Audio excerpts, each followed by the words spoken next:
Okay, and welcome to the December 2020 ENSO seminar, which will be presented by Jelle Bruineberg from Macquarie University, although currently based in Amsterdam. ENSO seminar, due to various, which will be presented by Jelle Bruineberg.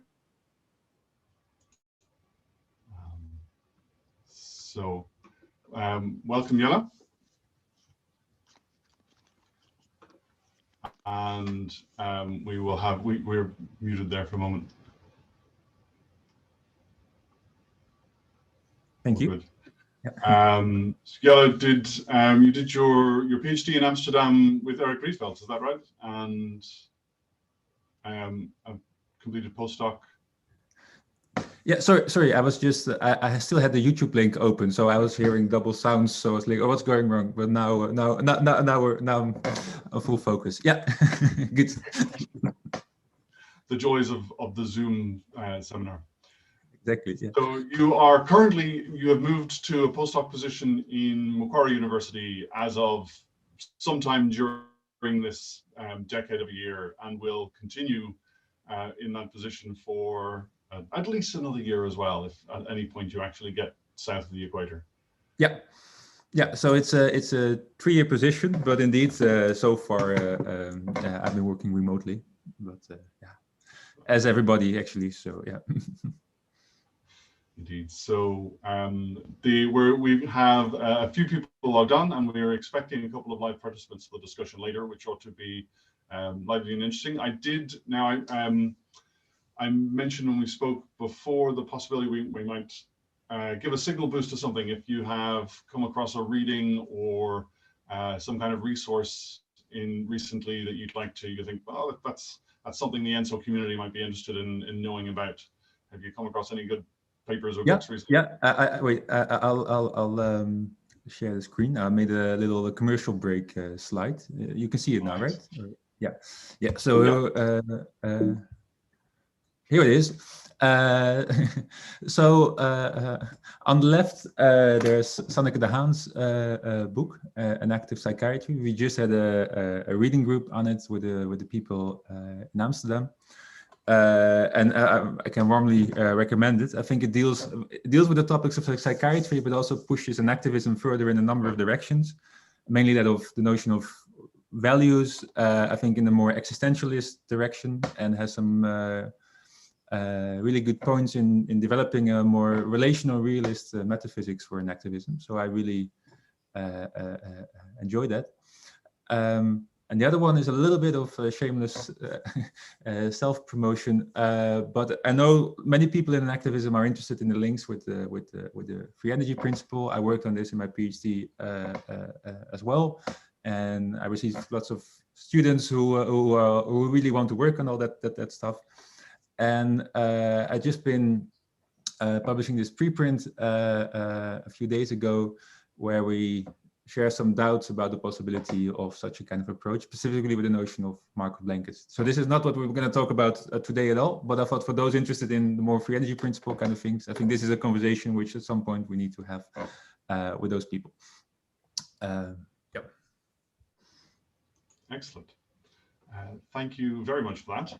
And I love the idea of a commercial break. We might continue to use that one as things go on. Nice. Good. But now I think we have a good few people online. God bless the pandemic. It has pushed people for full-on internet engagement, and we have 1 or 2 people coming into the live session. We'll keep them quiet until later on. But in the meantime, Jelle, if I can invite you to present the December 2020 ENSO seminar. Thanks a lot, Marek. And so hello, everyone. Thanks for having me. And I'm just going to pretend we somehow have cornered off a little corner of the internet and have a chat among friends. It's somehow a bit weird to know that you're being broadcasted to the World Wide Web. So I treat it as a kind of internal seminar. And so the topic today is the topic of my research project in Macquarie, called The World at Our Fingertips, Embodied Cognition and the Attention Crisis. And this is a bit of a new topic for me, And I'm still experimenting a little bit with how to best introduce it. And so how I've been doing it was kind of starting with big alarming claims about the attention economy and the idea that human attention is being harvested for commercial gain. So this is the kind of alarming story that you find in Shoshana Zuboff's work, The Age of Surveillance Capitalism. And also there's this, I just had the books here, this very good book by James Williams, Stand Out of Our Light. I can later on share the links to those books or so. And in that literature, you find a more or less explicit or implicit view of human nature. And sometimes that's a rather cognitivistic view. Sometimes it's an extremely behavioristic view. There's a lot of evolutionary psychology in that literature, how we're just wired to be addicted to the internet or to smartphones, etc. And then having presented all those positions, you can show like, oh, though actually there is some space here for a more kind of embodied and inactive position that shows that both the kind of vulnerabilities that we have in relationship to those technologies, but also the possibility to have somehow in interacting with them, maintain some kind of autonomy. I tried this a few times, and that results in a kind of a big stroke kind of picture where you really have competing pictures of human nature. And so today I want to try something a little bit different and more trace a little bit my own thinking and how I arrived at this project. And this really starts from more enactive principles and arrives in the end about the larger questions about human nature and how that works. So this is the experiment for today. And then the starting point now is actually something that I was reminded of again in Sanneke's book. And that often in Enactivism, people write about sense making as a kind of projection of value on a neutral world. So we kind of enact this world, we create it, we constitute it. And in some sense, that's right? That world is a co-production of us. But there's also something, and in Heidegger's terms, it might be something like the throness of sense making, right? So in Enactivist terms, we find ourselves making sense of the world, and in kind of the Amsterdam terminology, we find ourselves being solicited in a meaningful way by a field of affordances, right? So we don't choose, we don't decide which things we are affected by, how we make sense of the world, but we find ourselves being affected in this way, and that is actually where agency starts. So we encounter this world that is not completely of our own making, and of course there's lots of aspects there that do contribute to this world. Of course, personal history, typically something like a history of interactions with the environment, the kind of skills that you have acquired during your lifetime, the social material environment itself, including all the practices of the education of attention, etc., a form of life. The behavior settings, I believe the last answer seminar was on behavior setting. The layout of the affordance in the environment. And like making this list, I got to the question, like, what about technologies? What about the kind of digital technologies that we carry around with us? Of course, these aspects here are not mutually exclusive, and I think there's a lot of overlap between them, but these are more like, I think, from different theoretical vantage points in activism, you arrive at some of those concepts a bit more permanently than other ones. And so I kind of noticed that I've been showing these kind of pictures for years as a kind of scenario of the hallmark of skilled action, where an agent is engaging with multiple affordances at the same time and somehow maintaining a grip on this interaction with the environment. And to my own embarrassment, actually, I suddenly realized that the amount of technology that's going on in this picture, the amount of technological mediation that's going on here. And if you come at it from a more affordance perspective, this really leads to a couple of embarrassing questions that I was, at least at that point, not able, and still not actually able to answer properly, right? So, is this an affordance? And you might think in terms of solicitation, of invitation, that's definitely the case. If you think about when you read a book, and the phone is lying next to you, you can definitely feel the solicitation, the invitation of something, even without the kind of push-up messages that you might every once in a while encounter. And yes, it is an affordance in the sense that you can do lots of things with it.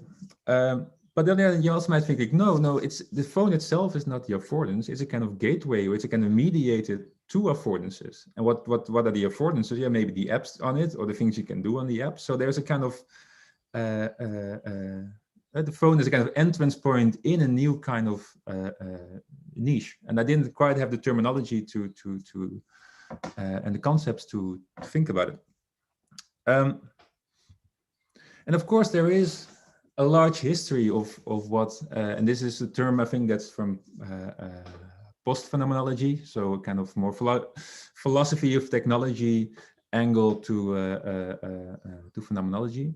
And they call this technological mediation. So the mediation of intentionality by technologies. And of course, we find this in Heidegger already, or by the hammer. Well, if you carry the hammer, then the whole world shows up as hammerable, so as kind of affording hammering. And in Merleau-Ponty, you find the example of the blind person's cane. And these are all forms of the mediation of intentionality, but the kind of opening up to the same world in a different kind of way. At least that would be my way of my intuitive way of characterizing this. And then the question is like, so what about these digital technologies? Right? They don't, in a sense, they seem similar that they are transparent. Right? You see through the hammer, you see through the cane, and you see through your phone into something else.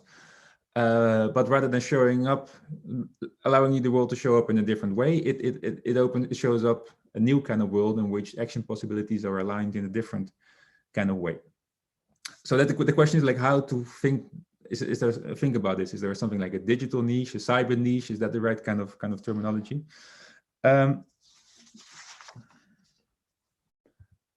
so I want to, as a kind of take a few steps back about how to think about the influence of technology. I want to mention this example from the 50s, really, or the early 60s, and that's the example of the remote control for television. So in another book, a very good book, the Attention Merchants. The subtitle is "The Epic Struggle to Get Inside Our Heads." The writer Tim Rue vividly captures the kind of sentiment at the end of the 50s about the arrival of commercial breaks on television. And the Zenith radio company orders its engineers to kind of find an antidote against this arrival of commercial breaks. And they developed this device that allowed you to shoot out commercial or advertisements. And the result is something like an ad blocker of on a letter, where you can kind of shoot at your television and mute the sound, and later on switch channels, etc. And of course, this is something that we now know as a remote control. And this was really meant as a kind of way for consumers to gain and maintain autonomy, be able to decide what you want to look at. Wu calls it the resistance against the industrialized harvest of attention. I think this is the kind of terminology that we find now again in the literature on the attention economy. And then Wu kind of vividly describes, and this is an abbreviated quote, how that dream of autonomy was really short-lived. So he writes, so the remote control made it almost effortless, practically non-volitional to redirect our attention. In fact, in the course of sustained channel serving, the voluntary aspect of attentional control may disappear entirely. Having thus surrendered, the mind is simply jumping about and following whatever grabs it. So you can really think here about the idea, like you're sitting late at night, you should be going to bed, you want to go to bed in some sense of wanting, but there is this kind of behavioral cycle going on of sustained channel surfing. And I think Wu highlights a few key points here, right? The idea that something like volition or executive control seems to be disappearing entirely from that episode. And in some sense, the kind of disappearance of control is also the hallmark of the kind of descriptions of skilled action that Dreyfus gives, kind of skilled coping, skilled mindless coping. although this is a mindless coping, but not in the right sense of the word. So there's parallels there between the kind of skilled coping examples, but also, of course, big differences. So I think Wu presents us here with a puzzle, and the pieces are something like friction or sensory motor effort. It becomes so easy to change channels that we somehow become more impulsive. Volition and executive control are disappearing. And the question is how to put that puzzle together. And so I think what you find here is really, and I'll call it clashing anthropologies. And it's anthropology in a sense, it's sketches or pictures of human nature, but then that human nature is not something that's immutable and unchangeable, but something that is oh, yeah, you might say enacted. So this remote control is really designed for a particular kind of agent, and that's an agent who knows what it wants and just needs the easiest means to realize in the world what it wants. So the kind of distinction between what are your goals, what are your values, and what you can do. If you have a strong distinction between those, then it's a good device to have. It's a less ideal tool, I think, for a situated agent that figures out in interacting with the world what it wants. So the kind of the goals and the concerns and the solicitations are not independent of your interaction with the world, but they're shaping each other. So the kind of the anthropology of autonomy, we are rational beings, we know what to do, and we just need to shape the world so that it becomes as easy as possible for us to know what to realize what we do. I think that in this case had very unintended consequences. In many cases of behavioral design in a modern technology, that's not unintended, that's completely intended, the kind of behavioral effects it is having.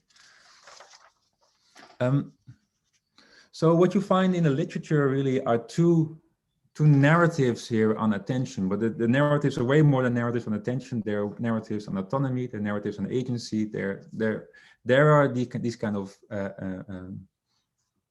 anthropologies, as you may say. And so I already mentioned James Williams' book, and this is Stand Out of a Light. You see the subtitle, Freedom and Resistance in the Attention Economy. And so this is really an attempt to describe what our possibilities are in the age of the attention economy, how we can think about freedom, what is at stake, and how we can regain it.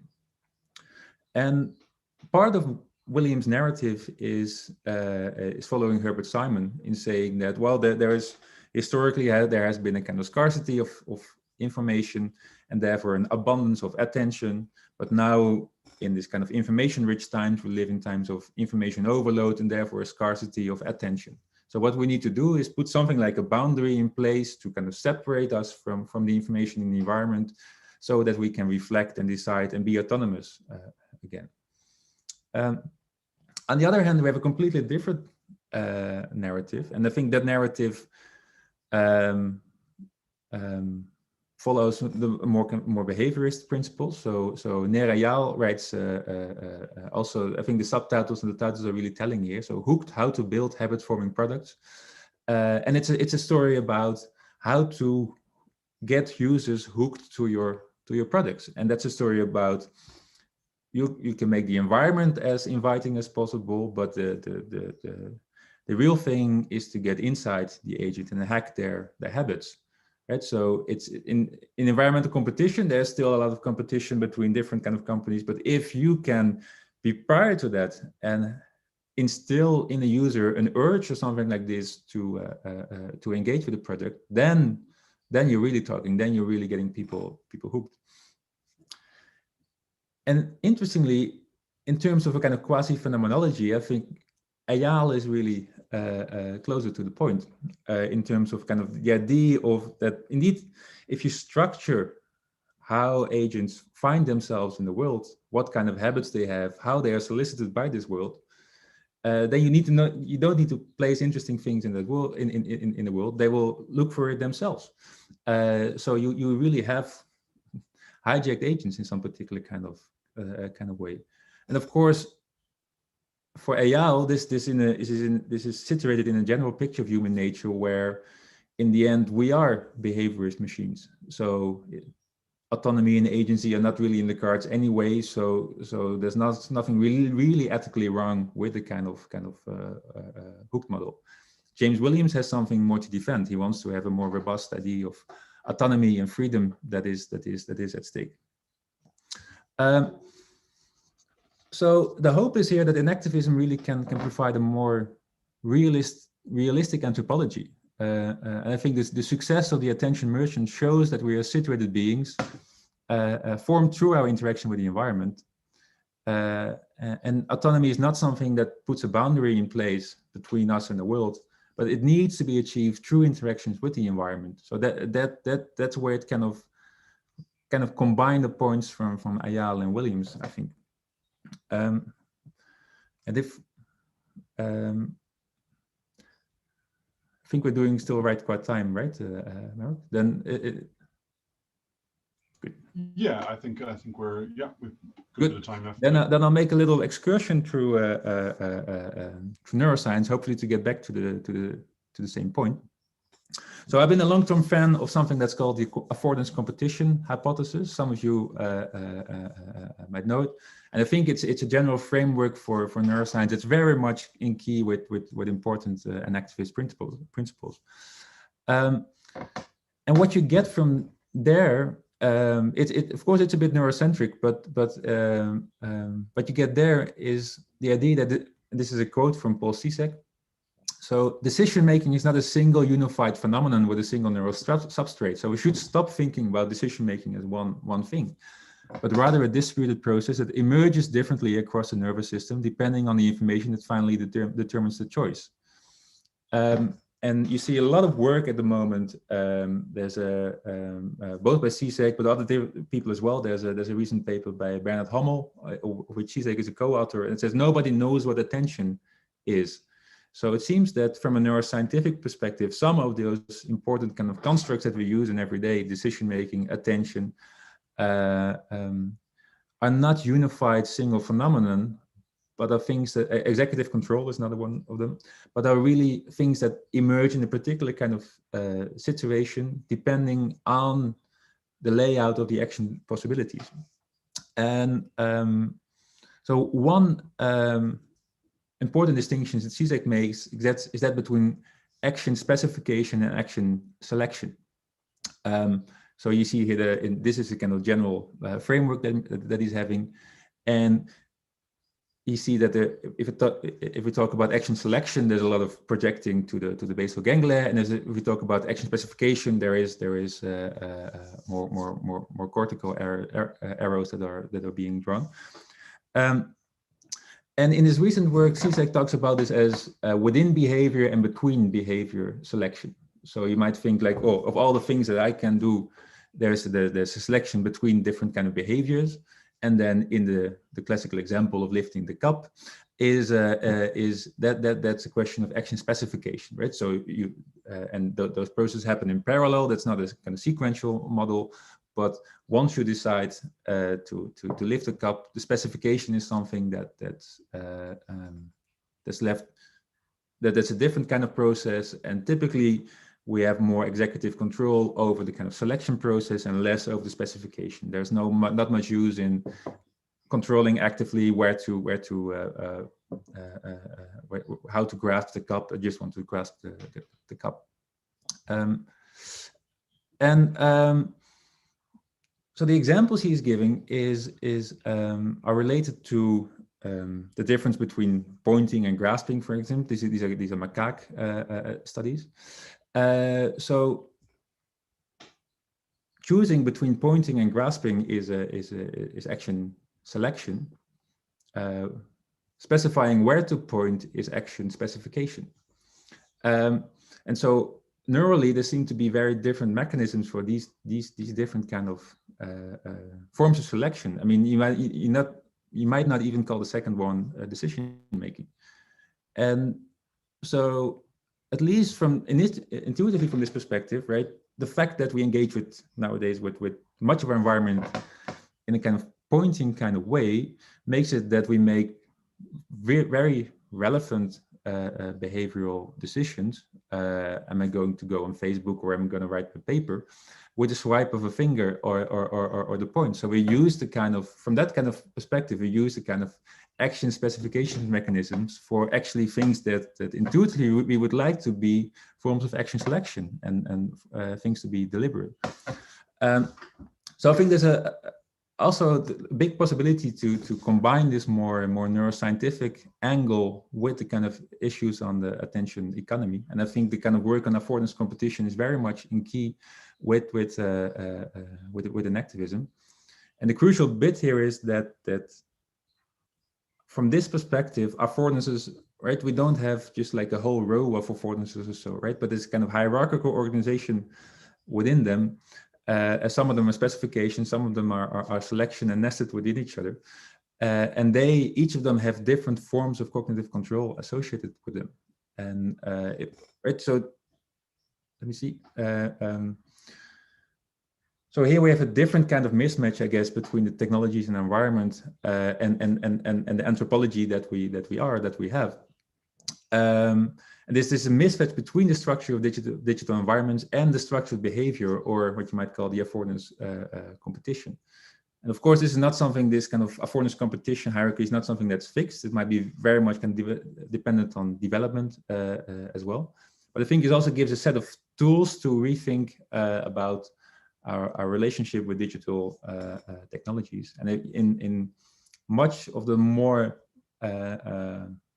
also the more post-phenomenological literature on the philosophy of technology and attention, there's really not much interest in cognitive science, and I think Enactivism really is in a good position here to also take these insights from cognitive science to the table and still have a robust story about what we want to achieve: autonomy and agency. So to wrap up, so I think Enactivism is really in a strong position to formulate this realistic anthropology for the attention economy. And this is not a talk that says it has been done. I have a paper on this, but this is where my thinking, how I came from thinking about affordances in this towards this more attention economy topics. And I think both neuroscientifically as in terms of the central concepts of Enactivism, we're in a good position to pursue this kind of project. So this is where I am at the moment, and I would look forward to discuss it with you. Thank you. That's great. Thank you. Thank you very much, Jelle. There you go. So we have at least one other voice here in the live session with us, and I think we may yet be joined by one or two other latecomers, but I guess we'll see if they show. So I obviously, as ever, have many comments and questions, but I will also offer the first response to the non-Marek member of the discussion. Fred, I don't know if there's anything you want to say. Yeah, thanks very much, Jelle. It's interesting to see how considerations from the strongly physicalist realist stance of ecological psychology, the still emerging and not yet defined field of Enactivism, and socio-technical considerations are coming together. I believe that there's an awful lot of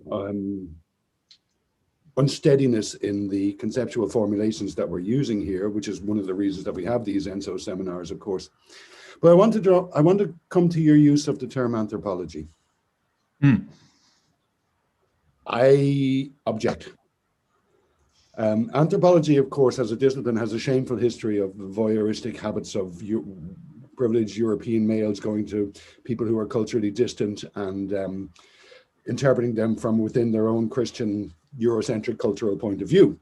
Now, anthropology as a discipline has been through an awful lot, and it tries to resist strongly positivist formulations to the extent that it aspires to generalize to something called the anthropos, which is something in construction, but not necessarily finished. The use of the term anthropology must be done then in a cautious manner when it engages with scientific discourse. Now, you introduced a stonking cultural construct, a European cultural construct, the psychological subject driven by attention with executive control and decision making. And you can put perception in there as well. And there you've got something that we have built here in the West on a largely Platonist and Christian foundation, have constructed methodologically. So when it comes to attention, for example, nobody ever really anymore asks what is attention or does attention exist? They ask, how do we operationalize attention? And you have to ask the same thing about executive control and decision making. Not do they exist, but how do we operationalize them? Because if you get too positivist and realist about those things, they go away. So I'm worried about your realistic anthropology. I think what you're doing by engaging with the psychological subject in this way, I don't think you can use anthropology. I want to sort of say that's not appropriate. Now, I'm coming from a position of extreme skepticism with respect to scientific psychology. So please excuse that. I don't expect everyone to share that, but I do think the nature of scientific, current scientific practices and the aspirations of a field called anthropology, there's a great tension there, and so that's what I want to draw your attention to. Good, yeah. So I should confess, I wasn't completely aware of these tensions when I was using the concept of anthropology. I think, and here I'm also a bit, I mean, all of those concepts are troubled, right? I mean, so what is implicit in this literature, you might think is a picture of human nature, but human nature is just as troubled as anthropology. I think, for me at least. I mean, I went for anthropology as a kind of lighter notion than human nature, but it's a picture of how people make sense of the world, how they arrive at decisions, how they attend, what kind of control they have over their environment. And that picture you can distill from Skinner's Beyond Freedom and Dignity, and then you have a picture in which we're enslaved by our environments, right. And the picture you can get from it's implicit in all the works on the attention economy. There is they even if they're pointing outside, even if they're pointing to all the even like Zuboff writes about surveillance capitalism, it's not about human psychology, but it's about the capitalistic system. But it all operates with a particular kind of either a deliberating agent or a behavioristic agent or something like that. So I want to zoom in on those kind of implicit commitments that are made, and I think there. Enactivism similarly has a position of what it is to be a sense-making agent that comes along with its own kind of vulnerabilities, and getting those vulnerabilities into view requires you to somehow make commitments about what it is. Yeah, but when you say the person, I think you're thinking of people like you. I don't think you're thinking of this person. This is for a person from Tierra del Fuego, one of the crowd who was genocided at the start of the 20th century. He met anthropologists. They didn't understand him. People of that tribe even met Charles Darwin. Charles Darwin regarded them as animals, which is funny because Charles Darwin went on to tell us all that we're animals, which is a bit odd. But you can see from his reaction, he didn't understand them and they had no common basis. Would you say that any account of decision-making, executive control, and attention would apply to this person as well as to someone who was brought up within a capitalist, Western, heavily industrialized society? And if not, then it's not anthropology really, it's building something within the, I'm going to say it, neoliberal secular capitalist order.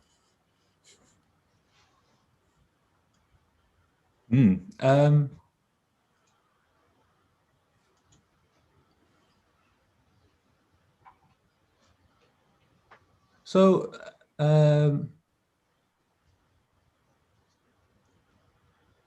mean, the story represents about the role of technology on on everyday life is, yes, it's it's the role of technology on everyday Western life, right? I mean, that's clear. And for people like you and me. yeah. And that's a story I can tell, because that's a story I have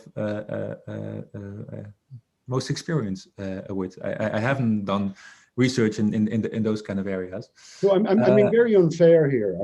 I'm sorry. So the anthropology I describe has much larger aspirations and won't be squashed into any particular Western viewpoint, obviously. Yeah. But there's a similar tension, isn't there, between the strongly realist commitments of affordance layouts as described in a Gibsonian framework and the less secure commitments to person, body, agent, individual that arise within an activism. So there's maybe a much larger aspirations. As I said, the field is not yet established. So, isn't it the persistent tension between ecological and enactive approaches, which some people don't see as a tension, I absolutely do, but it extends all the way out then. Well, I think as well, sorry, Jelle, I mean, as I see it, there is I mean, when Jelle introduced the term, he introduced it in the plural, right? There are multiple anthropologies. Yeah, that's right, yeah. And as such, there is sort of an inherent recognition of the boundedness of any of these and the limitations of any of these, rather than sort of placing one as sort of superior or more encompassing than the other, but rather the anthropology is inherent in, it's the implicit foundation in which any given description of a specific behavior or cognitive system or cognitive function is presented. Maybe just to briefly follow up, I think these are anthropologies in positions in the literature, right? So they're implicit in positions in the literature rather than they're in persons, right? So when I meant realistic, I didn't mean so this is it's realistic in the sense that it's more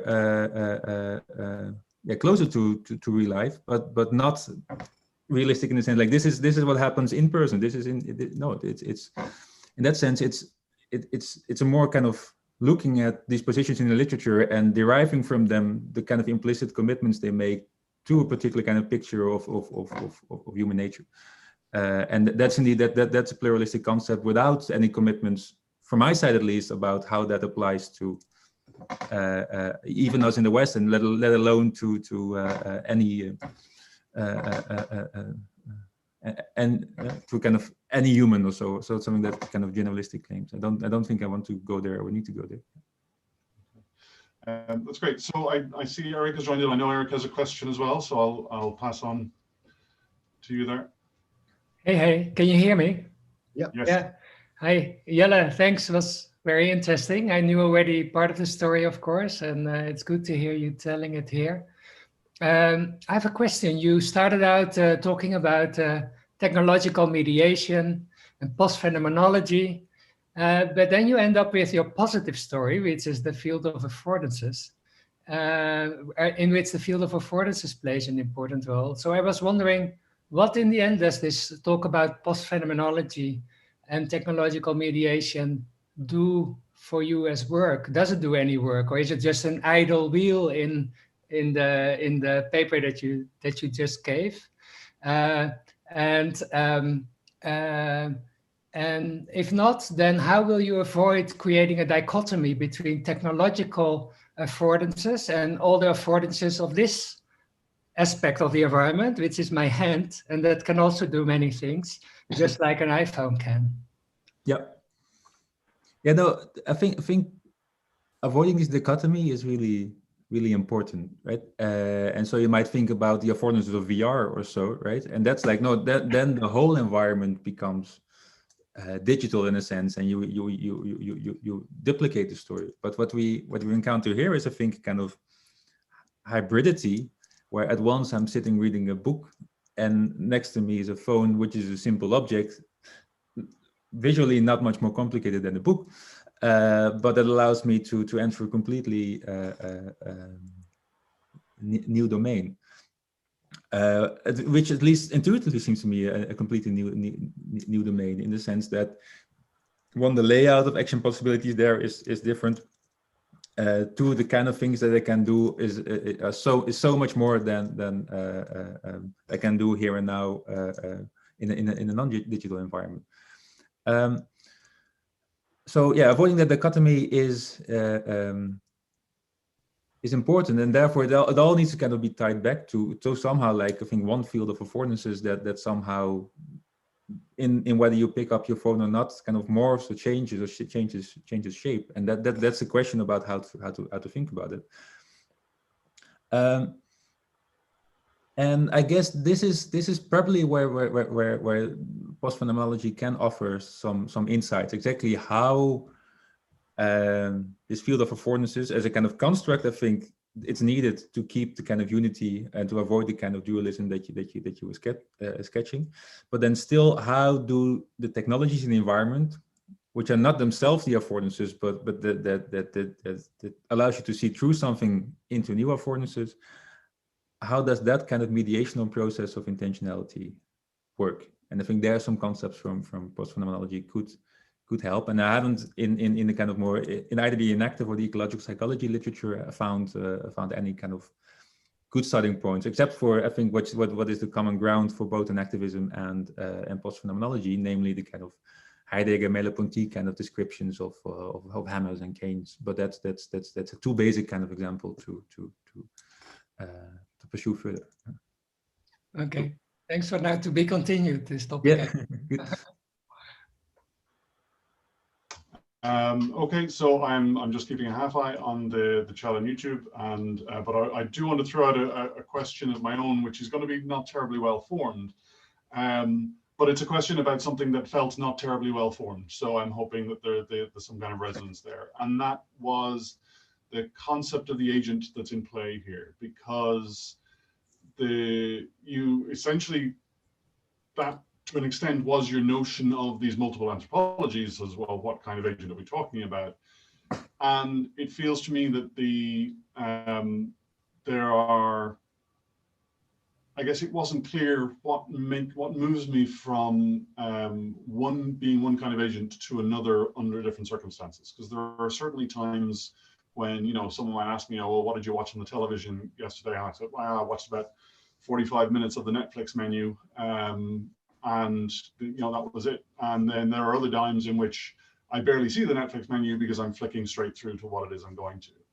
And the Netflix menu is obviously designed to encourage some sort, you know, some aspects of that, and less others. But my level of commitment, now obviously that, you know, just how vast the sea of potential options is, you know, plays a role. It makes it very difficult to distinguish, well, what are the difference between them? What do I care about?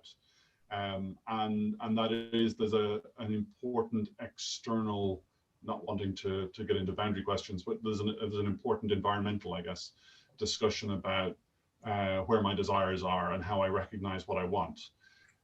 But I guess I didn't even really see much of a hint towards the, well, where do those desires come from, or how are they playing a role in structuring that field of affordances? Yeah. And I'm just wondering, what literature do you want to point to and say, well, we'll use them for the moment, and then we'll figure it out, the details as we go. Yeah. No, great. Yeah. So I think the two things here are, so if you read the more ecological psychology literature on attention, attention is always understood, attention and distraction are understood relative to a task. I mean, in psychology, that kind of makes sense, right? Because you give people a task, but in everyday life, that's complicated. And I guess the task is already an advance over having a goal, right? Because a goal is something in your head, and then how does it shape your openness to affordances? Not quite clear. But I think something like a behavior setting also could be something in the right direction, where sometimes we have the right kind of configuration with our environment, where it is clear what the purpose of the situation is. I'm tired. I deserve to watch a new episode of The Crown. I know this is the right kind of series, and then I've watched it before, so this is what I'm going to do, and that's a kind of engagement with technology, which is then, I think, not detrimental in any sense, and just leads you to where you want to go, and that's fine. And so I guess the kind of really deep distraction kind of moments are the moments where there's not really a task, or where task shifting is easier than engaging with the task. So sometimes, I mean, at least personally for me, it's like when writing a paper that's a bit stuck. Every progress you try to make in that paper, one sentence later, the task has somehow switched to either to social media or to checking your mail or whatever, right? So it's easier to switch tasks than to make progress on one particular. And of course, yeah, and then the notion of task has its own complexities, and the notion of behavior settings as well. But I guess those would be two kind of stabilizers of everyday actions that could be made appropriate for such a kind of way of thinking, I think, without bringing too much trouble. Okay, thanks. Yeah, I mean, I guess it gets at the how do affordances compete. Yeah, the notion of the affordance competition actually captures some nice aspects of the dynamics, I think, but it becomes that as well. Well, what are the mechanics, I guess, of that competition? How are they actually getting it? And then I mean, the wrong way to pursue that would be like, okay, do affordances compete in the head, in my neural system, or do they compete in the world, right? I mean, no. It's got to be a more relational story where there's only one competition process that is surely aided by the kind of neural dynamics that's going on, competitive dynamics, but also by the layout of the world and the setting and the practice I'm part of. And somehow combining those in without completely losing the cognitive science, I think that would be a miss, and that's what you find in some of the more post-phenomenology literature. And also not going completely neuro-reductionistic, where in the end everything happens in the brain. I think that's the from this perspective the challenge. Fred is waving at his camera here, so I presume that's a. It's a marrying ecological concepts and enactive concepts is always something of a challenge. Sense making is an interesting term that sort of does service in both worlds sometimes. Except that in the ecological framework, it's always a sense making of an agent. And Enaction introduced the very interesting formal device of participatory sense making, which destroys the notion of a reified individualist experience. So one could expect two people sense making together to have an entire, if we're going to use affordance language, to have a different topology of affordances. Which shifts from a resolutely individualist and indeed neurocentric view to a much less well-specified place. I think it's a very interesting formal intervention from sense-making to participatory sense-making, and I wonder if that has any if that side of the formal figures of thought of Enaction feature in your analysis.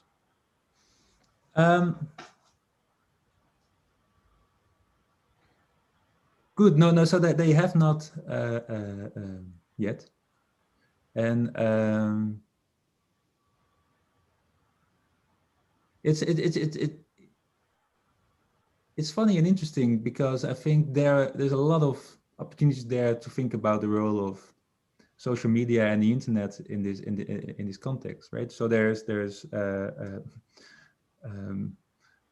people working at Google who do like qualitative studies about people's experience of social media, and they write about the kind of continued sense of social obligation, because in my terms the affordance of replying to a message is always there 24 hours a day because this device is there, and so it gives a kind of the kind of messaging that's there.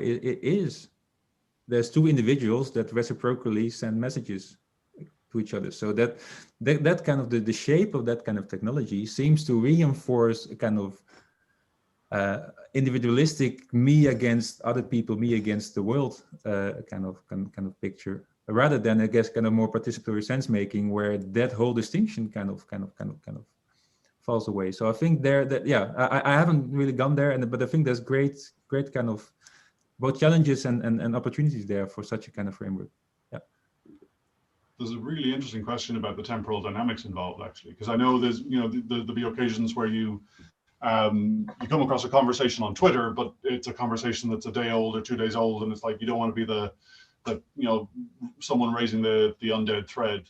But then on the converse of that, something vaguely approaching participatory sense making is involved in the pylon, where it's like, this is happening now, go, you know, everyone just, you either have the horrendous troll-esque pylon, or you have something that sort of builds up to, you know, where you have a recent one in Ireland was there's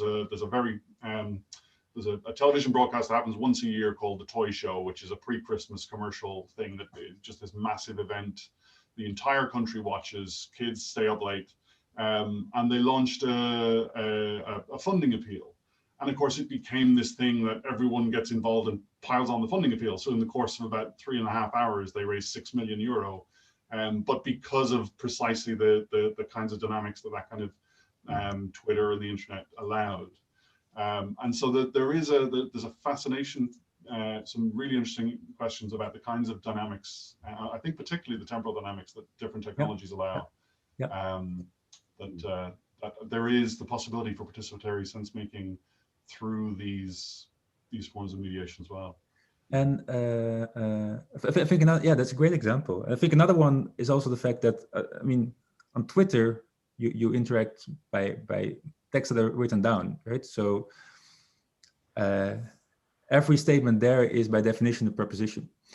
And so in a conversation, I can start with an opposition and we find convergence. But the very fact that it's already written down, right? You cannot backtrack so easily on the things that you said when things are written down than when things are when you're in a conversation where indeed in a kind of participatory way you can find common ground or something like this. So again, I think one of the reasons why discussions escalate so quickly is that you need to stand your ground because you've put down your cards, right? And while normally in a conversation we don't do that. It's without shame you can it's maybe I phrased it in the wrong kind of way. Let me rephrase it. And that kind of turn-taking, participatory, interactive process is something that's just not facilitated by that kind of technological structure. Natural language isn't literal. No, exactly. Yeah, literal, you know, written language is by definition. So it's that's a really good point. So that is we're sort of getting on towards our finish time. So I guess I'll give a warning for anyone who wants to throw a text up on the YouTube chat, just if you want to jump in at a last minute intervention. And Fred or Eric, if either of you'd like to make a final comment. But with that, I think we might bring the session to a close. So Jelle, thank you very much for that presentation, and there's lots of nice food for thought, and there's a rich ground for digging in. For me, thanks. Well, there's certainly plenty for a 3-year postdoc on that is for sure. So thanks very much for giving your time to the ENSO seminars, and we look forward, hopefully we'll meet again in person soon as well. That'd be fantastic. Thanks. That was great, very good. Okay, thanks everyone, and we will see you next month for Manuel Ares Escribano, who will kick off January 2021 if we ever get there. Cool.